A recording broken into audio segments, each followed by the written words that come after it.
Hey, what's going on, everyone? I'm live right now on twitch.tv/allufc, taking a closer look at the Michael McCrudden situation and also doing some other stuff as well, primarily gaming probably. Come check me out, I'm live right now.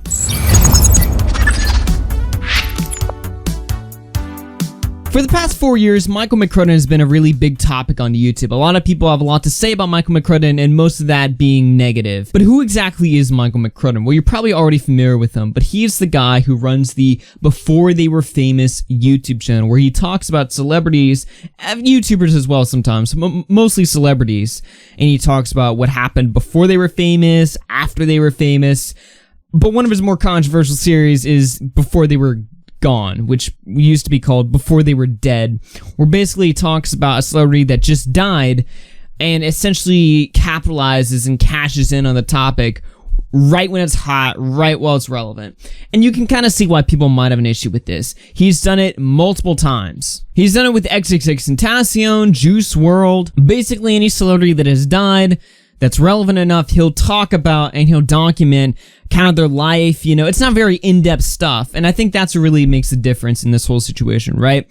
If he was sitting down doing full-on, like, you know, not really documentaries, but if he was, you know, giving it a couple weeks, you know, giving a thought-out, you know, representation of these people's lives or whatever, I don't really think anybody would have an issue with this. What it looks like to a lot of people, what it probably is Michael McCrudden will wake up, he'll see, oh shit, a celebrity died, time to go run and make a video where I basically just read off their Wikipedia page, you know, for a video, and, you know, hit 10 minutes and then hit publish or whatever. It just comes across as really distasteful, and it's the reason why a lot of people not just like dislike this guy or kind of see what he's doing as a little bit wrong, but they outright hate him. I saw a tweet the other day from James Marriott where he was like, you know, I said this before and I'll say it again, fuck Michael McCrudden.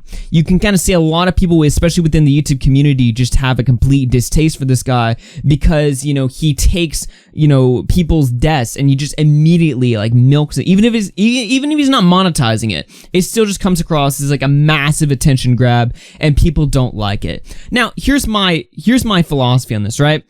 If you're a YouTuber and you're talking about someone who died and you even monetize it, I don't really have an issue with that on its own. It just depends on how you're going about it, right? Like if somebody just died and you're immediately rushing to do a video on it, which is what Michael McCrudden, you know, seems to do, it comes across as distasteful. But if you're just talking about it or whatever and you're being respectful, you happen to monetize it, that on its own, I don't see the issue with. It can be done. It all comes down to how you do it, I think is what I'm just trying to say here. And Michael McCrudden, well, he's been criticized for this for years now, and he has faced the damages for it. Just recently, a recent guest on my podcast, Mudahar, somebody you might know, Some Ordinary Gamers, he actually did a video calling out Michael McCrudden, which was not a surprise. It's something that many YouTubers have been doing, again, for years now. But this one was a bit different. This video, Michael McCrudden Should Be a 3 a.m. channel, just kind of it was only 5 minutes long. It just kind of served to highlight Michael McCrudden and what he's still up to and what he's still doing. And it actually sparked a response from Michael McCrudden. He did a Before They Were Famous episode in Some Ordinary Gamers, which was half to document Some Ordinary Gamers' background on YouTube, but also have to respond and actually go on the offensive against Some Ordinary Gamers and against YouTubers that had really just been calling this guy out. For the first time, Michael McCrudden is actually going on the attack on his channel, is now weaponizing his show to go back. He's not apologizing anymore. He's now saying, no, fuck you.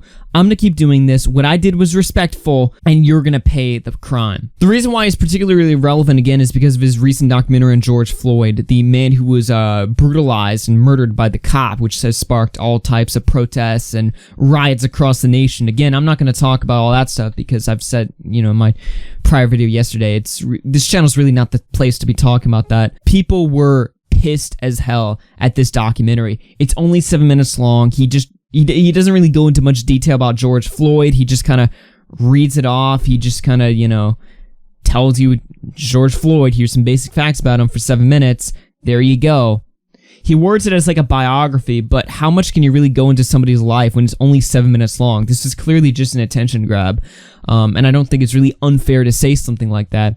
And that's why a lot of YouTubers have been going on the offense on him recently, especially given how charged this whole situation really is. I mean, this isn't just a celebrity dying. This is a historical, a cultural event that's taking place. And who is at the front of the lines, you know, to talk about it? It's your boy, Michael McCrudden. There he is right there. Michael McCrudden was very defensive when this video came out and got an instant backlash. He said, "There is no monetization from the video on George Floyd. It is strictly as someone in my position to use my platform to inform my audience and the world about a man whose life is never talked about only until his death. If you learn something from the video, I've done my job. If you're blindly hating on the video, then that is your prerogative. But my channel has always been to document pop culture in an historian-curator way. If I said nothing, I'd be ignorant. I did what I had to do. Inform. No money was made, just here to educate." He even retweeted a buddy of mine, Pescator, who actually thought his video was fair and respectable.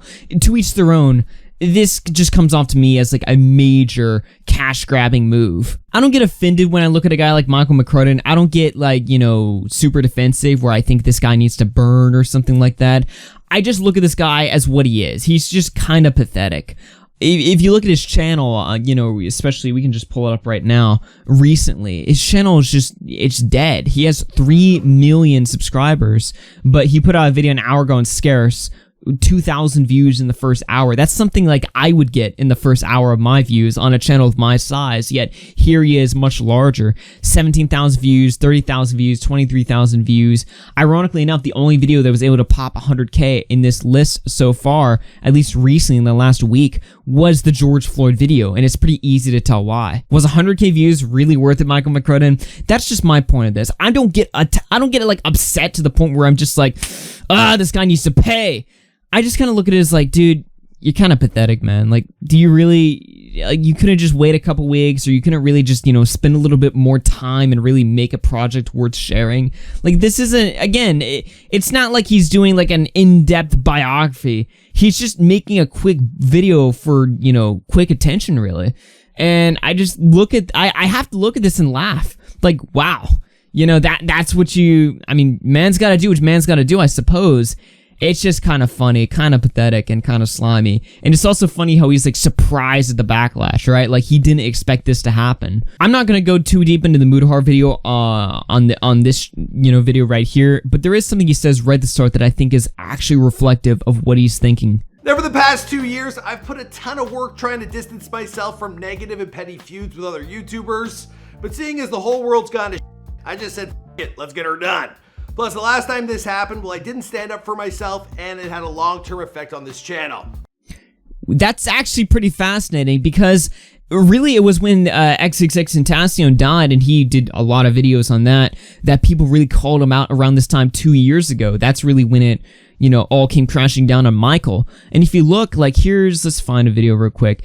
XXXTentacion, before they were gone, 8 million views. Right after this moment, like, shortly after this, like, his channel began to reach a decline. I mean, he's still fair views or whatever, but really, if you look at, like, the growth, like, after the XXXTentacion thing, his channel just magically just began to really die out. You can see his channel was on like an upward growth span until around that moment where it began to sort of plateau or not grow as much as it used to.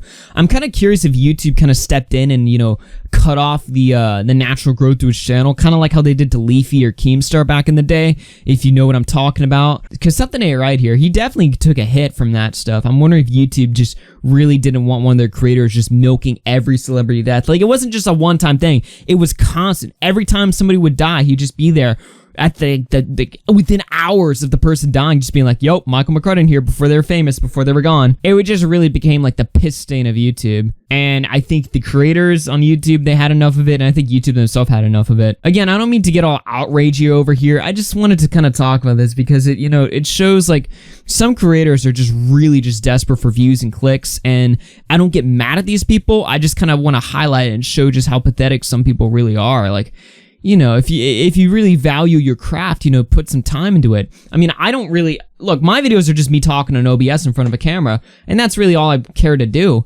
But I'm also not immediately rushing out to, you know, it's not like, you know, when Etika passed away, I was like, oh my god, I gotta talk about this right now. You know, matter of fact, when that happened, I actually took that day off from YouTube. I didn't want to do a podcast that day. And I'm not saying that I'm like morally superior. I'm just saying, like, I feel like the natural reaction when people die is to not just immediately milk it. But that's what Michael did, and now he's really facing the repercussions for that. Anyway, just thought I'd talk about that. I'm live right now on Twitch right now if you want to talk about it. We're going to take a look at that Mudahar video. My name's OGRFC. I hope you enjoyed this video. Take care, everyone.